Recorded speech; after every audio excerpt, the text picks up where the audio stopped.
साथियों नमस्कार। आज विश्व मदर्स डे मनाया जा रहा है, जो कि सेकेंड संडे ऑफ मई को मनाया जाता है। इसकी तारीख इसलिए इधर उधर हो सकती है, लेकिन प्रत्येक दूसरे इतवार को, संडे को, ये मदर्स डे मनाया जाता है। मैं आज अपनी मदर को, अपनी माता को श्रद्धांजलि देने के रूप एक कविता आपके सामने रखूंगा। उस कविता में बहुत ही अच्छे ढंग से वात्सल्य रस का प्रस्तुतिकरण है। ये आपको भी याद होगा कि बचपन में आपकी शैतानियाँ, आपकी नटखटपन, आपका चुलबुलापन, कई बार माँ के साथ नोक झोंक होने का दौर चलता रहता था।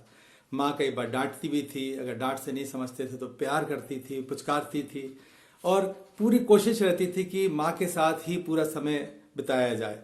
और वो माँ हम लोगों को पूरी तरह से, आपने श्री कृष्ण की भी और यशोदा की भी कहानियां सुनी होंगी, तो माँ और बेटे के बीच जो एक लगाव होता है, जो मातृत्व होता है, जो एक वात्सल्य होता है, वो इस कविता के माध्यम से आप तक मैं पहुंचाना चाहता हूँ। ये कविता है सुभद्रा कुमारी चौहान द्वारा लिखी हुई, बचपन की कविता है, जो बचपन में पढ़ी थी, वो मुझे याद है। आज मैं श्रद्धांजलि स्वरूप अपनी माँ को समर्पित करता हूँ कि यह कदम का पेड़ अगर माँ होता यमुना तीरे, यह कदम का पेड़ अगर माँ होता यमुना तीरे, मैं भी उस पर बैठ कन्हैया बनता धीरे धीरे। ले देती यदि मुझे बांसुरी तुम 2 पैसे वाली, किसी तरह नीची हो जाती यह कदम की डाली। तुम्हें नहीं कुछ कहता पर माँ धीरे धीरे आता, इस नीची डाली से अम्मा ऊंचे पे चढ़ जाता। वहीं बैठ फिर बड़े मजे से मैं बांसुरी बजाता, अम्मा अम्मा कह बंसी के स्वर में तुम्हें बुलाता। और सुन मेरी बंसी को माँ तुम इतना खुश हो जाती, मुझे देखने काम छोड़कर तुम बाहर तक आती। तुमको आता देख बांसुरी रख मैं चुप हो जाता, पत्तों में छुपकर धीरे से फिर बांसुरी बजाता।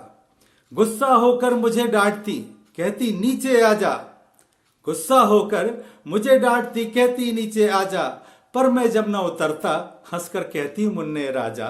नीचे उतरो मेरे भैया तुम्हें मिठाई दूंगी, नए खिलौने माखन मिश्री दूध मलाई दूंगी। मैं हंसकर सबसे ऊपर की टहनी पे चढ़ जाता, एक बार माँ कह पत्तों में वहीं कहीं छुप जाता। बहुत बुलाने पर भी माँ जब मैं न उतर कर आता, तब मामा का हृदय तुम्हारा बहुत विकल हो जाता। तुम आंचल फैलाकर अम्मा वहीं पेड़ के नीचे, ईश्वर से कुछ विनती करती बैठी आंखें मीचे। और तुम्हें ध्यान में लगा देख मैं धीरे धीरे आता, और तुम्हारे फैले आंचल के नीचे छुप जाता। तुम घबराकर आंख खोलती पर माँ खुश हो जाती, जब अपने मुन्ने राजा को गोदी में ही पाती। इसी तरह कुछ खेला करते हम तुम धीरे धीरे, यह कदम का पेड़ अगर माँ होता यमुना तीरे। तो आप भी अपनी स्मृतियों में खोइए, अपनी माता को श्रद्धा दीजिए, याद करिए, उनके साथ बिताया हुआ समय याद करिए। बहुत बहुत धन्यवाद। आज मातृत्व दिवस पर आप सभी की माताओं को मेरा बहुत बहुत नमन, प्रणाम।